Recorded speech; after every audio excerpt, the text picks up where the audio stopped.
Yo mga ka-rider, pagkainit ga ngayon, ni summer. Mga ka-rider, nga pala nagpalit na ako ng pangalan. Hindi na Santa Rita Raider, Tabayag Raider na.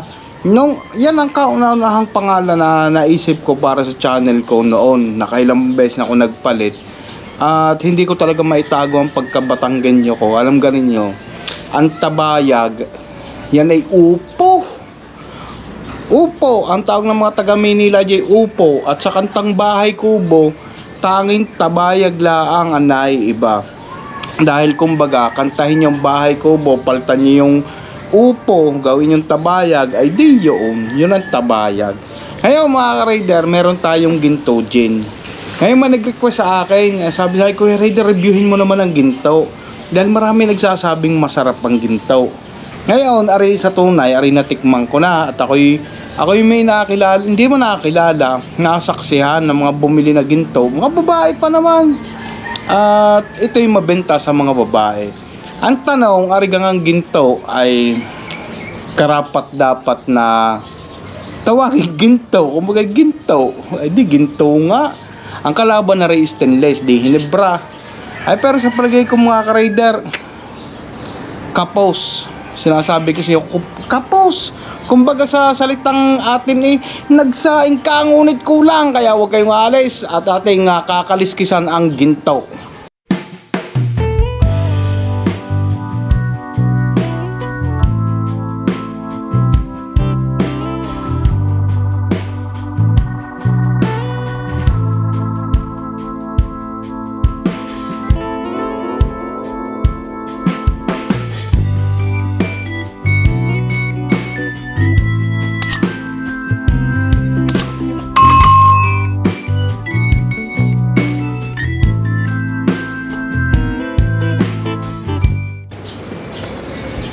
Yan.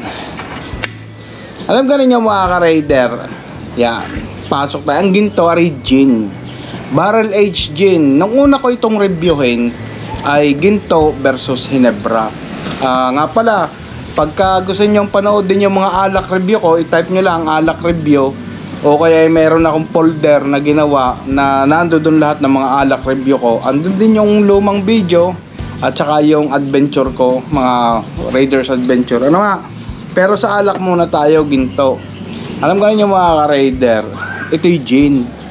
At salamat doon sa nag-comment sa akin, sinabi niya barrel aged gin, 6 na buwan daw itong tumagal sa bariles. Ay sa loob-loob ko, game may epekto yung 6 na buwan. At isa pa, tagayan na natin ang gintong are.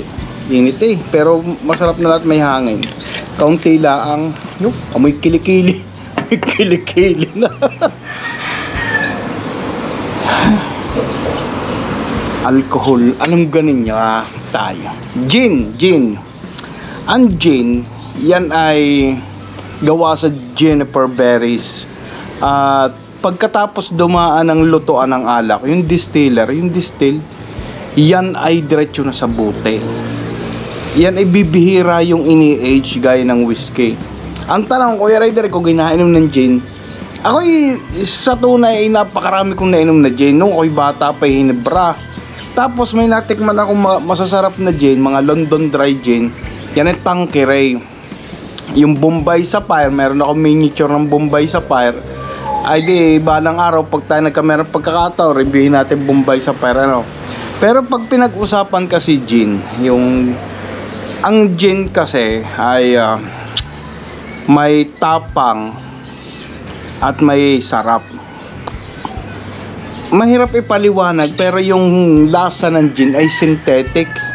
Kumbaga sa akin ay parang parang plastic. Yung hindi natural, hindi ka katulad ng whisking amoy kahoy Itong gin kasi ito'y pagkalutoy siya na, buti na yan. At pangalawa, ito'y bagay na hinahaluan ng kung ano-ano.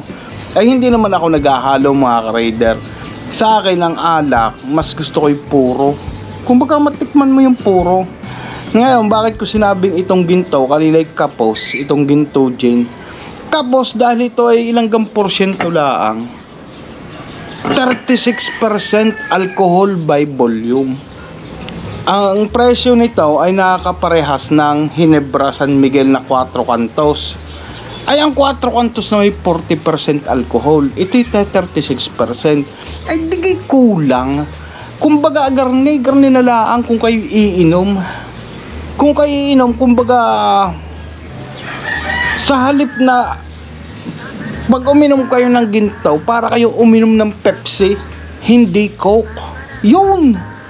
Kumbaga yun magandang example yun. Isa pa, kung ikaw na may nagbabasketball, ay di ka naka Adidas, hindi ka naka Nike, Air Jordan, yun, gayon. Kumbaga, pinakamaganda mo ng Adidas laban sa pinakamababang uri ng Air Jordan o Nike Air Jordan, kapos talaga. Kumbaga si kapos. Kumbaga andudoong ka na, ay kulang. Kumbaga sa kulang, yan.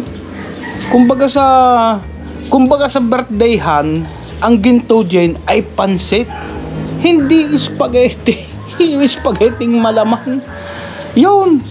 Kaya sayang tayo, tikman natin. Si shot glass ko na inilagay mga ka-rider. Ano pag ang dapat nating asahan? Amuyan natin. Yan.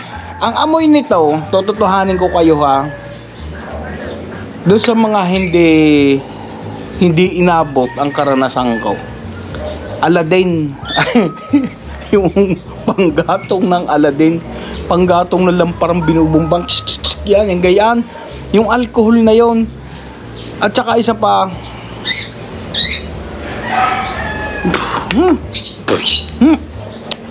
amoy acetone, yung acetone na hindi, yung amoy panlinis ng kuko.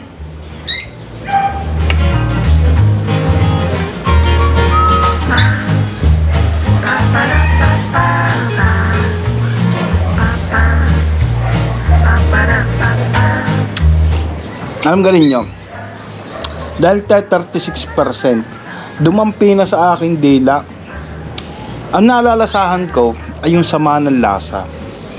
Alam ganin nyo, ang nagbibigay kasi sa alak ng excitement ay yung tapang. Kumbaga sa sigarilyo, no, ako'y naninigarilyo pa, ang ginto gin ay Winston, hindi Marlboro. Ang Marlboro talaga pag hinit-hit mo, may kaunting may kati sa lalamunan. Ay are, kulang. Talagang kulang. Kapos. Hindi ko maipaliwanag sa inyo. Ang tanong ka, Kuya Rider, arigay magugustuhan mo? Hindi ko rin magugustuhan. Kung ako'y gagastos ng, sabihin na natin 120, ang isang buteng garne, ay iintayin ko na ilang pang-araw at ako'y bibili na ng mais-ais na alak na kumbaga kasi may enjoy ko. Kasi hindi mo pwedeng pang-araw-araw. 36% na nga. Alam ganin nyo, pag mababa ang alcohol content, kay tutungga ng tutungga. Halimbawa, 36%, hindi ka masyadong tinatalaban sa taas. Alam ganin nyo kung bakit sikat ang Ginebra. Ang Ginebra, mga ka-rider, putang ng ibon na ito, pakaingay, kaya ayaw ko rito mag-vlog sa labas. Ang Ginebra, kung anong kargay siyang tama, dahil ang Ginebra ay 40% alcohol content, kumbaga 40% to. Ay are, yung pag inom mo sa Ginebra, are pag ininom mo yung Ginebra ay tinatamaan ka na kaagad eh. Kumbaga pagkalagok mo, yung diba, ininom mo yung Ginebra, kaping yun ay isasaltik agad sa iyong ulo, matatansya mo ang sarili mo. Pero pagka ganitong uri ng alak, naalala kong Gilbis gin, yung Gilbis, naku po, impacto. Ako'y uminom na ng uminom noon. Masarap yung masarap, lalo't lalahukan daw ng lime juice. Ay di pagka ikaw ay nalasing, di kayo walang tuhod. Ay ngayon, tuhod talaga hindi ka makabangon, hindi gula pa, dali kayo kakarga ng kakarga. Tapos saka kasi singilin sa bandang huli, di kayo lupasay. Ano nga? Alam ganin nyo nung panahong una, ang ipinangahalo ay hindi naman mga lime juice, soft drinks, o kay mga nabibiling syrup, hindi. Nung panahong una, ang pinangahalo sa alak ay di sariwang katas ng prutas, tubig. Yan, yung mga ganyan, misay gatas, yung sariwang gatas. Ay ngayon, puro chemical na, puro asukal. Ay pag ikaw gay nakarami, ng inom. Ay di, alam ganin nyo, tatapatin ko kayo ha kung bakit ayaw ko ng mga mga halo-halo, mga cocktail na yan.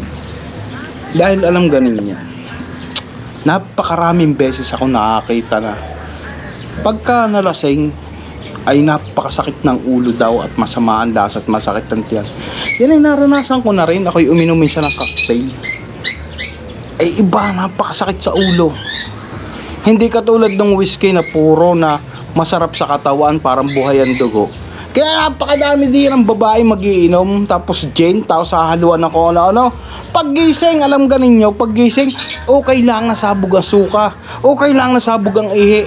Paggising, alam ganin nyo kung bakit, buntis. Paano hindi na alam kung ano nangyari? Yun ang napapala ninyo pagka ganyan na ininom ninyo. Kaya hanggang dito na lang po muli. Ay nakaw, ay siya, hanggang dito na lang muna ho tayo ulit. Tayo na lang ho magkita-kita susunod naming palabas. Huwag ho kayong magsasawang kami subaybayan sa mga susunod pa ho naming mga videos. Ay siya, God bless ho sa inyo lahat at magkita-kita ho ulit tayo gaya ng dati.